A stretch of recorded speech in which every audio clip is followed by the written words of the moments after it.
Hi everyone, and welcome back into another episode of Matt Sports Talk. Now in this video, we are going to be recapping all the women's games from yesterday, and there is a lot to talk about, so without further ado, let's dive into that. Our first matchup takes us to Upland, Indiana, where receiving votes Taylor hosted Mount Vernon Nazarene, and Taylor the winners here after a big fourth quarter, 77-76 your final score. And MVNU was led by, well, actually two players. One was Lily Shepard, who just lit it up. 22 points, 8 of 16 shooting, 6 of 9 from downtown, 3 rebounds, 2 assists, 1 steal. 22 points as well for Kylie Leibacher, 8 of 17 shooting, 5 of 6 at the line, 6 rebounds, and 2 blocks, though, so really, really good to see that. 6 points for Angela Roshak. She had 6 rebounds, 6 rebounds, 6 assists, 6 rebounds, 6 assists, 3 steals, 4 blocks. Really, really good numbers there. And Olivia Skillings did not score, but she did have 1 steal, 2 rebounds, and 3 assists, though. And then 14 points for Anna Swisshelm, 5 of 9 shooting, 3 of 3 at the line with 5 rebounds plus an assist. And off the bench, you had Melody Bluebaugh only with 2 points, but she had 2 rebounds, though. And then you also had Naomi Kaib in 19 minutes of action, did not score, but she had 8 rebounds, 2 assists, and 1 block, though. MVNU, though, had 15 turnovers, Taylor only 11, and MVNU shot 39 from the field, 30 from 3, 80 at the line, converting 8 out of 10, and for Taylor, they were actually, believe it or not, the shooting numbers were literally even. Taylor shot 39 from the field as well, 30 from 3 as well. Now, Taylor was worse at the free throw line, converting 16 out of 23 for 69. And looking up stats for Taylor, they were led by Casey Werfel. Really no surprise here. 24 points, 9 of 21 shooting, 6 of 10 at the line, 2 rebounds plus an assist and 4 steals, though. 16 points for Maddie Allen, 6 of 9 shooting with 10 rebounds, so a double-double for her. 3 assists, though, as well. And then you had 10 points for Emma Full, 5 rebounds, 3 assists, 3 steals. 10 points for Selena Blount, and she had 9 rebounds plus a steal and 4 blocks, though. So really, really good numbers there. And then Quinn Kelly, 9 points, 3 of 5 shooting with 4 rebounds, 4 assists, 1 steal, 2 blocks. And off the bench, Kendall Seitzema with 4 rebounds and a block. And then you had Marissa Trout, did not score, but she had 1 rebound, 1 block, and 1 assist, though. And then you had Emma Anselet only with 3 points, but she had 5 rebounds and 2 assists. And then Micaiah Musselman, literally, I think the very first game she's played in this year, did not score in 3 minutes, but she did have 1 steal, though. And that was your matchup there. And the next matchup will take us to Goshen, Indiana, where the Lancers went to the Maple Leafs, and the Lancers here, really no surprise here, no problem for the Lancers, 94-78. And for the Lancers, they were led by Emma Sperry. Really, who else? 32 points for her, 7 of 15 shooting, 5 of 11 of that was from beyond the arc, 13 of 13 at the charity stripe, 8 rebounds, 1 assist, 1 steal, and 4 blocks. Really, really good to see that. 8 points for Braylon Terrell, 3 of 5 shooting, and she was 1 of 1 from 3, 9 rebounds, 2 assists, 2 blocks, though. 12 points for Morgan Houck, 4 of 10 shooting, 4 of 5 at the line, 3 rebounds, 9 assists, 2 steals. 23 points for Maddie Pointer off 8 of 19 shooting, 2 of 5 from downtown, 5 of 9 at the line, 6 rebounds, 3 assists, though. And then you also had Becca Gert, 17 points, 6 of 9 shooting, 5 of 8 at the line, 12 rebounds, 4 steals, 1 assist. So a double-double for her. And off the bench, you had Becca Longenbaugh, only 2 points, but she had 1 assist, 2 steals, and Riley Wetz did not score either, but she had 8 rebounds and an assist. And the Lancers shot 44 from the field, 36 from 3. Decent at the free throw line, converting 28 out of 37 for 75. And for the home team, the Maple Leafs, 36 from the field, so they were worse there. Worse from 3, albeit by not a lot, at 34. And better at the free throw line, again, albeit by not a lot, 11 out of 14 for 78%. And looking at the stats for the Maple Leafs, you had 14 points leading the way for Ava Egoff, at least in terms of your starters. 6 of 14 shooting with 4 rebounds. 6 points for Lucia Luke Morales, all 3 of 3 shooting with 2 rebounds. And then you had Naisha Goss, only 6 points, but she had 4 rebounds, 5 assists, 2 steals, though. 8 points for Kyla Foster, but she had 12 rebounds, plus 8 steals and 4 assists. So really, really good to see that. And Lillian Knoll, only 4 points, but she had 4 steals, 7 assists, 3 rebounds. And then off the bench, you had 14 points for Policia Islam, 4 of 8 shooting from downtown, 2 of 2 at the line with 2 rebounds, 2 assists, 1 steal though. 10 points for Zion Finesse off 2 of 4 shooting. Now 6 of the 10 were at the free throw line though, I might add. 2 rebounds, 1 assist, 2 blocks for her. And then you had Sarah Elfrey had a rebound in 2 minutes of action. And Carrie Heiler, 16 points leading the way off the bench. 3 of 8 from downtown, 6 of 14 from the floor with 5 rebounds and 3 assists. And that was your matchup there. And the next matchup will take us to Spring Arbor, Michigan, where this was a battle of ranked teams. Number 6, St. Francis. Number 21, Spring Arbor. St. Francis, the winners here. And a really good barn burner, 53-50. And they were led by Callie Gregory with 20 points on the day, 6 of 11 shooting, 4 of 5 from downtown, 4 of 7 at the line with 9 rebounds, 2 assists, 1 steal. And then you had 9 points for Julia Mantilla. Struggled shooting just 3 of 9, but she did have 2 rebounds and a steal, though. 9 points for Renna Schweiderman. Now 6 of the 9 were at the free throw line, though. 9 rebounds, 3 assists, 1 block for her. And you had only 4 points for Taylor Fordyce, but she did have 3 rebounds plus an assist. 8 points for Isabella Gizzi off 3 of 4 shooting. She had 3 rebounds, 2 assists, though, so not too terribly bad. And then off the bench, you had Samaya Stout in 17 minutes of action, had 3 points, 3 rebounds. And in 12 minutes of action, Emma Royce did not score, but she had 4 rebounds. And the Cougars shot, at least the Cougars of St. Francis, 43 from the field. Really good from 3 at 50. Pardon me. And pretty decent at the free throw line, converting 12 out of 17 for 70%. Now, obviously, a big difference here. 26 turnovers that Spring Arbor forced St. Francis into. So really no surprise here with being as aggressive as what Spring Arbor's been playing this year, whereas Spring Arbor only had 12 turnovers on the day. And for Spring Arbor, they shot worse from the field at 32, way worse from 3 at just 19. And they only got to the free throw line 4 times, converting 2 out of those 4 for 50%.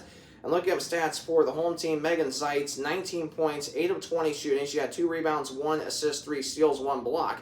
Only 2 points for Elena Kolesa. She had 5 rebounds, 2 steals, though. 10 points for Haven Chapman with 5 rebounds, 1 assist, 3 steals. 7 points for Emma Smyska off 3 of 6 shooting, 1 of 1 from downtown. 4 rebounds for her. Only 2 points for Ashley Weller off 1 of 10 shooting, but she did have 5 rebounds and 2 assists, though. And off the bench, you had Madison Socini, 4 points off 2 of 3 shooting with 4 rebounds plus an assist. And Rylan Goodwin, only 3 points in 9 minutes of action with 2 rebounds plus an assist and a steal. And 3 points for Aubrey Crockett with 3 assists, 1 steal, and 2 rebounds. And that was your matchup there. And the next matchup takes us to Huntington, Indiana, where Huntington, receiving votes Huntington, faced off against number 4 Marion. And this was the biggest massive upset of the, well, really not just of the day, but the massive upset of the year in the Crossroads League. Huntington, the winners here, 77-66, handing Marion their second loss of the year and their first win over the Knights since January 25th, 2014, which was the very first season that former Marion head coach Katie Geralds was there. And at that time, that was her very first season leading the Lady Knights. So really, really impressive for what Huntington did yesterday. And of course, Marion did have some bright spots, though, despite the tough loss. Madison Bailey, 22 points, 7 of 14 shooting, 2 of 6 from downtown, 6 of 8 at the line, 4 rebounds, 2 assists, 4 steals, though. 12 points for Taylor Double, 4 of 12 shooting, 2 of 5 from downtown, 2 of 2 at the line, 3 rebounds, and 5 steals, though. It's really, really good to see that. Only 3 points for Olivia Faust off 1 of 10 shooting, 1 of 4 from beyond the arc. But she did have 4 rebounds, 1 assist, 1 steal, though. 5 points for Kenna Kirby. Again, another one that struggled shooting, just 2 of 6, 1 of 3 from beyond the arc. Kirby, though, with 4 rebounds, 2 assists, 1 steal, though. And only 12 points for Abby McNally and 9 rebounds, and that snaps a 4-game streak of having a double-double. 12, pardon me.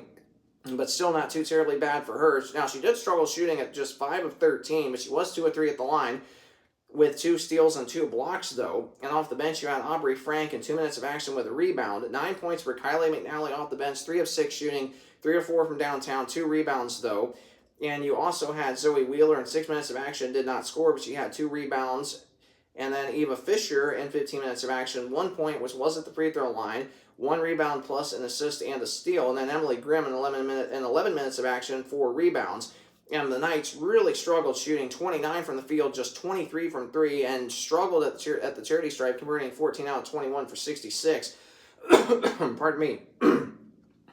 Huntington, though, way better at the charity stripe, converting 27 out of 37 for 73. Way better shooting at 56 from the field. Way better from 3 at 50.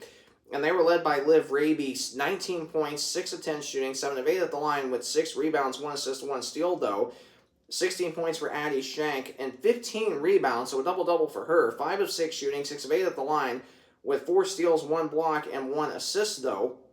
6 points from Annika Nelson, but she did have 8 rebounds, 3 assists, 2 steals, 2 blocks, and 4 or 5 at the charity stripe, I might add. 11 points for Kendra Sheets, 3 of 9 shooting, 1 of 1 from downtown, 4 of 6 at the line with 5 rebounds, 4 assists, 2 steals. And Tegan Akers, and once again in a starting role, 5 points, 2 of 3 shooting with 1 rebound plus 2 assists.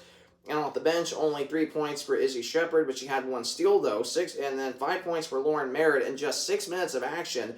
3 of 4 at the line with 2 rebounds, 1 assist, 1 steal, though. And Kendall Yoakum, in her second game back from injury, just lit it up off the bench. 12 points, 4 of 5 shooting, 2 of 2 from beyond the arc. 2 of 2 at the free throw line. She had 2 rebounds and a block, though. And boy, what a massive presence that number 21 has had for this Lady Forrester team. Just absolutely amazing in just her second game back from injury. And she has really, really helped her team. That is for sure. And then I alluded to Huntington's shooting numbers. And that was your matchup there.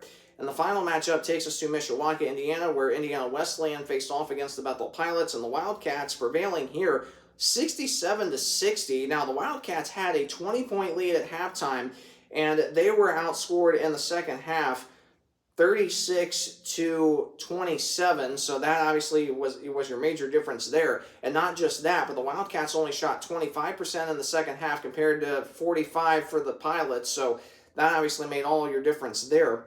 And looking at stats for the Wildcats, now, of course, again, some of this was skewed, pardon me, as you look at 40% overall from the field for the Wildcats, 23 from 3, decent at the free throw line, converting 19 out of 25 for 76%. And the Pilots, though, better from the field at 44, way worse from 3 at just 10%, making just 1 of 10, but they were decent at the free throw line as well, converting 13 out of 18 for 72%.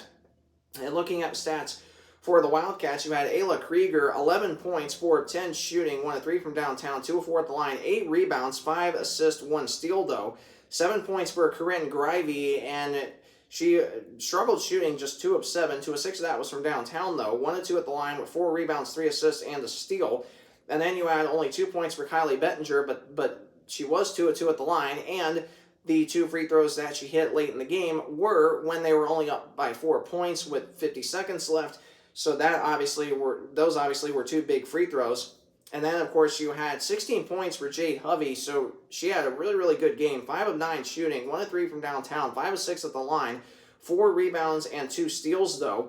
And they were led by Emily Mattingly, a new career high, 19 points, 7 of 13 shooting, 1 of 4 from downtown, 4 of 5 at the line, with 8 rebounds and 2 steals, though.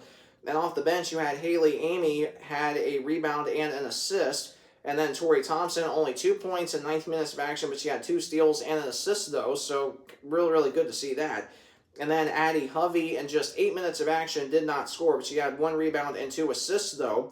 And, of course, I was a little bit concerned, about her after the game, and I'm wondering, is she okay? And apparently she is, so that's obviously a really, really good sign for the Wildcats.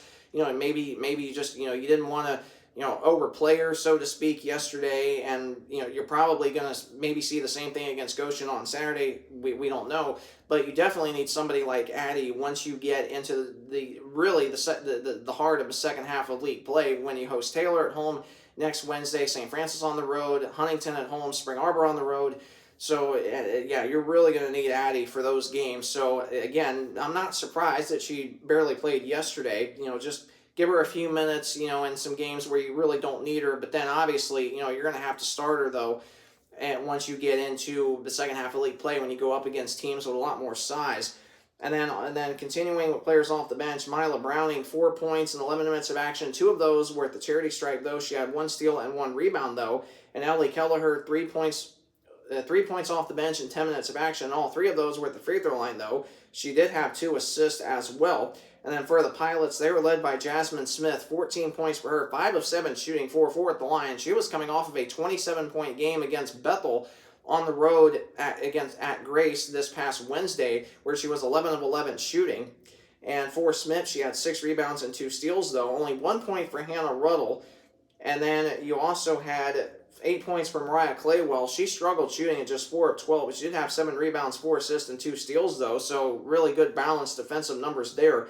9 points for Isabel Scales, 4 of 8 shooting with 5 rebounds. And off the bench, you had Jocelyn Marshall at 9 minutes of action with 2 points with plus 2 rebounds. 7 points for Isabella No off 3 of 4 shooting with 3 assists, 1 steal, 1 rebound. 8 points for Olivia Nickerson. Now, 4 of the 8 were at the free throw line, though. 2 rebounds, 4 assists, 3 steals for her. Only 2 points for Justice Williams off 1 of 8 shooting, but she did have 3 rebounds and a block, though. 9 points for Love Rain Gaskins off 3 of 3 shooting and just 12 minutes of action. 3 of 5 at the line with 3 rebounds. And then Dominique Stilley in 6 minutes of action had a rebound. And that was your match up there. Pardon me. And that recaps all of the games from yesterday. Now, I mentioned in my men's video, I'll be back with you tomorrow looking at the updated RPI numbers. So make sure that you stay tuned for that. And then I'll be back with you as well on Tuesday going over the update or going over the first edition of the ARC and the quad records, so make sure again that you stay tuned for that. And then next Sunday or Monday, I'll be recapping all the games from next Saturday, as next Saturday marks the beginning of the second half of conference play. No more games are scheduled until next Saturday, so it'll be nice to have a little bit of time off, even though it's supposed to be bitter cold this week, at least where I'm located here in Central Ohio. So previewing all the games for next Saturday, you'll have America's Game of the Week by far. Spring Arbor, number 21, Spring Arbor at Receiving Votes Huntington, and that's going to be a potential battle of possession of third place in the conference, so that's a huge game. Then you'll have Grace at Receiving Votes Taylor, Mount Vernon Nazarene at number 6 St. Francis. You'll also have Indiana Wesleyan at Goshen and Bethel at number 4 Marion, and that will be coming your way next Saturday. So going over the updated games, or the updated standings, I should say, as we end this video. And before we do that, I want to quickly mention, please subscribe to my channel if you have not already done so you're first notified whenever I upload new episodes. And for those of you that are already subscribed to my channel, thank you so much. I really appreciate that. And if you did enjoy this video, find this video to be helpful or informative, please either like, comment, or subscribe, and I appreciate any feedback that you may provide me. So looking at the updated standings, after 9 games in conference play, St. Francis now jumps to that number 1 seed, exactly where they were projected to finish, 8-1 in the conference. Marion, the 2 seed, at 7-2, exactly where they were projected to finish. Spring Arbor, the 3 seed, they were projected to finish 5th, so kind of roughly right where they were projected to be. 7-2 as well in the conference for them. Marion, though, holding that head-to-head tiebreaker for second place because of beating the Cougars the first time in conference play. Huntington in sole possession of that number 4 seed and the last spot for a home playoff game in the opening round. They sit 6-3 in the conference. Taylor solely the 5 seed at 5-4 in the conference. Taylor was projected 7th, so now they're pretty much down exactly where they were projected to be. Huntington was projected to finish 4th, so they literally are spot on exactly where they were projected to be. And then you have Bethel.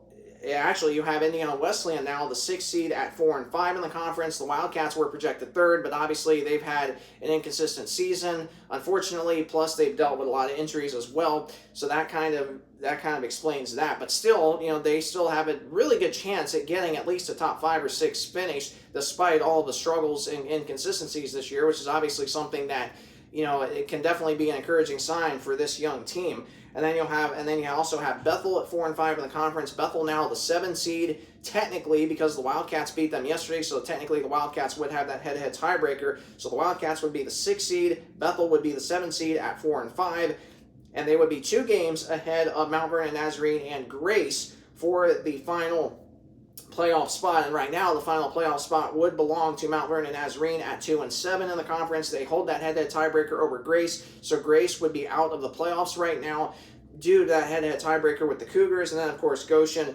0-9 in the conference as well, and Goshen winless on the road this year at 0-8. And the only undefeated teams left at home this year are St. Francis at 7-0 and Huntington now at 10-0 after the massive upset win yesterday against Marion. So that's an updated view of your standings heading into the second half of conference play. And in terms of your national tournament teams, you would have St. Francis for sure in at 18-1, Marion for sure in at 17-2, and Spring Arbor definitely firmly in right now at 16-3. Huntington 14-5, Taylor 15-4. Now, more than likely, both of those teams would still be in the national tournament as of now, but it all depends on how those two teams finish in the second half of conference play. Bethel at 13-6. They are on the bubble right now in terms of a national tournament.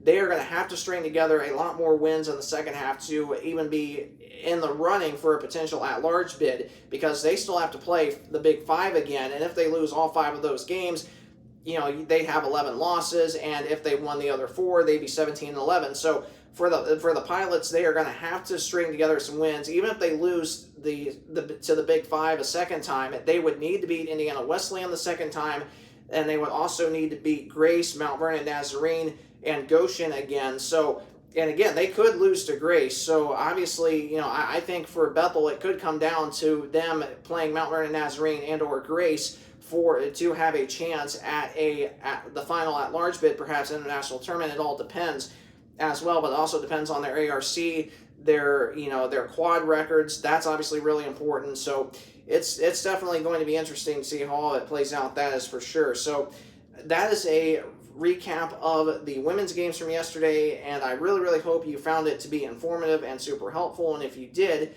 once again, as I mentioned a minute ago, please either like, comment, or subscribe. Any one of those options helps me out greatly. So thanks so much for tuning into this video, and I will see you tomorrow going over the updated RPI numbers, because that should really be interesting to see as well. So thanks so much for tuning in this video. Have a great rest of your day, and God bless.